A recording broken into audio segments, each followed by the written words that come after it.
শুধু আমাদের বৌমা বৌমা না, এত নায়িকাও বটে, হিসেবে যে টিকটকে ডান্স করে।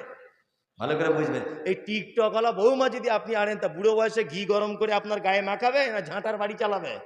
ঝাঁটার বাড়ি চালাবে, টিকটক বার করে দিবে। ঠিক বলছি না ভুল বলছি? যে সমস্ত বাপেরা বেটার বিয়ে দিয়েছেন, একটা বাপ এখানে বলুন যে এই মেয়েটার দাঁত একটু উঁচু ছিল, টেরা ছিল হালকা, কিন্তু মেয়েটা মাদ্রাসায় পড়া মেয়ে, হাফেজ, একজন দিনদারি মেয়ে, এই জন্য এনেছি। একটা বাপ এখানে হাত তুলুন। আছেন কেউ? কেউ নেই। সুন্দরী বলতে আমরা কি বুঝি? সুন্দরী ডিফারেন্স মানে কি?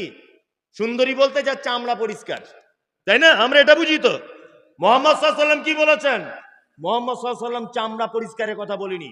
এই ব্যাখ্যাটা যদি আলেম ওলামারা বর্তমান সমাজে না করে, তাহলে কালো, দাঁত উঁচু, টেঁড়া, হালকা নাক বুচো এইসব মেয়েরা মোহাম্মদ সাল্লাল্লাহু আলাইহি ওয়াসাল্লাম